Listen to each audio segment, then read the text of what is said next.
Good afternoon. In this discussion, I will be introducing the hemoglobin A1C test and how this test has become a valuable tool for diabetics. Diabetes was first recorded in 400 BC and it's one of the oldest documented diseases in history. There are various forms of diabetes which are characterized by the abnormal metabolism of glucose for energy. Diabetes is a complex group of diseases with a variety of causes. People with diabetes have high blood glucose, which is also called high blood sugar or hyperglycemia. Normal energy metabolism within the body breaks down the food that's eaten in mostly carbohydrates to a simple sugar known as glucose. Diabetes is a disorder of the metabolism of this glucose. Glucose needs the help of the hormone insulin, which is produced by the pancreas to get inside the cell where it's broken down to give the body energy. As the blood glucose level rises after a meal, the pancreas is triggered to release insulin. Within the pancreas, clusters of cells called islets contain beta cells, which make the insulin and release it into the blood. Diabetes develops when the body doesn't make enough insulin or is not able to use the insulin effectively, or both. As a result, glucose builds up in the blood instead of being absorbed by cells in the body. The body cells are then starved for energy despite high blood glucose levels.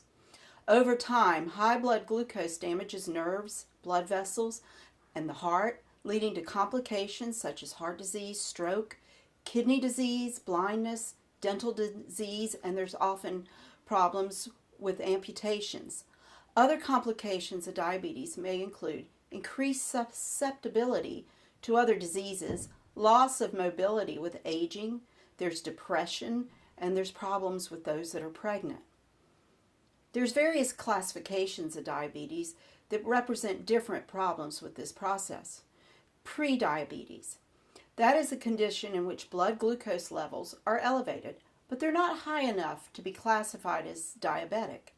Type 2 diabetes is characterized by abnormal carbohydrate, lipid, protein metabolism, which is associated with insulin resistance and impaired insulin secretion. Type 2 diabetes was formerly called adult onset diabetes. It's the most common type of diabetes. About 95% of people have type 2 diabetes. Type 2 diabetes is associated with excess weight, physical inactivity, family history of diabetes, previous history of gestational diabetes, and certain ethnic groups. Type 2 diabetes usually begins with insulin resistance, a condition linked to excess weight in which muscle, liver, and fat cells do not use insulin properly. As a result, the body needs more insulin to help glucose enter cells to be used for energy. At first, the pancreas keeps up with the added demand by producing more insulin. But in time, the pancreas will lose its ability to produce enough insulin in response to meals, and blood glucose levels will rise. A1C or HA1C is a test that is used to examine the overall diabetes control of the diabetic has control over their sugar. The results of the HA1C represents the average blood sugar for the previous 2 to 3 months. An A1C should be performed every 3 to 6 months depending on the classification of diabetes, but it's recommended by the American College of Endocrinology that it be maintained and kept under 6.5%. Keeping the glycosylated hemoglobin at or below 7% has been shown to minimize long-term complications associated with diabetes. An A1C test is tested in and reported in percentages. If you would have a 7% A1C, then your blood sugars normally average out to be 150. If you had a 5% A1C, then your blood sugar averages out to stay around 90. My friend, who is the younger person that has diabetes, her last A1C test was at a 12%.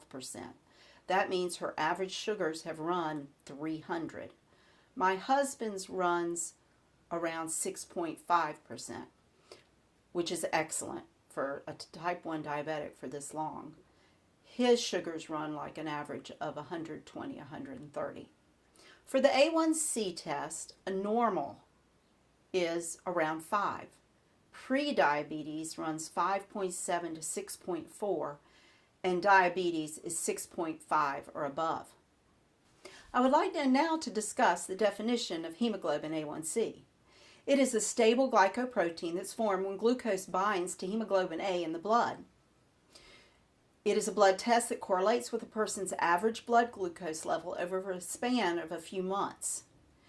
It measures how much glucose is stuck to your hemoglobin, or what percent of hemoglobin proteins are attached. Once glucose sticks to a hemoglobin protein, it stays there for the lifespan of the hemoglobin, of the blood cell, and it stays there for 120 days. That's why at any moment the glucose attached to your hemoglobin A protein will reflect the level of your blood sugar over the last 2 or 3 months. It is resulted and reported as a percentage. So, like we discussed before, if you have a 7% A1C, that means that 7% of your hemoglobin proteins are glycated. The higher the percentage, the higher a person's blood glucose has been. For a person without diabetes, the typical A1C level is around 5%, like we discussed. The American Diabetes Association suggests a goal for diabetics to be 7% or lower. This takes much diligence to keep sugar levels down through diet, through exercise, and through keeping track of levels of glucose so that insulin can be given. The A1C test is now used to detect type 2 diabetes and pre-diabetes, but it's not recommended to diagnose type 1 diabetes or to diagnose gestational diabetes. It will not show what the daily fluctuations have been. It is an average. The A1C test is more convenient for patients than the traditional glucose test because it does not require fasting and it can be performed any time of the day. A 6.4% indicates prediabetes. If that is what the result is that you got, you should be retested in a year. In the meantime, your doctor would have you exercise, change your diet, and a lot of times, in the case of my sister, she had prediabetes. She did all the things that was recommended, and she has no diagnosis of prediabetes any longer. People with an A1C above 6% are at very high risk. When the A1C test is used for diagnosis, the blood sample is sent to the laboratory. Abnormal results can be reliable at times if a person has certain conditions that are known to interfere with the results. In this case, different blood tests should be done. People with family members that have sickle cell anemia or thalassemia are at risk of interference. There can also be false A1C test results with people that have chronic kidney disease, liver disease, or anemia. In the past, A1C test was used to monitor blood glucose levels, but it was not used for diagnosis. This test has only been being used for the public since around 1976. It's a fairly new test. The A1C test has now been standardized, and in 2009, an international committee recommended that it be used for diagnosis of type 2 diabetes and for prediabetes. Adults with diabetes have heart disease death rates about 2 to 4 times higher than adults without diabetes, and the risk for stroke is 2 to 4 times higher. This is crucial that there be education to people diagnosed with diabetes so that they can learn to control their blood sugars. Because many studies have showed that controlling diabetes can prevent or stop the progression of heart and blood vessel disease. Thank you for your attention. Thank you for allowing me to share about hemoglobin A1C and diabetes. This is a very important thing that many people should be educated in. Thank you.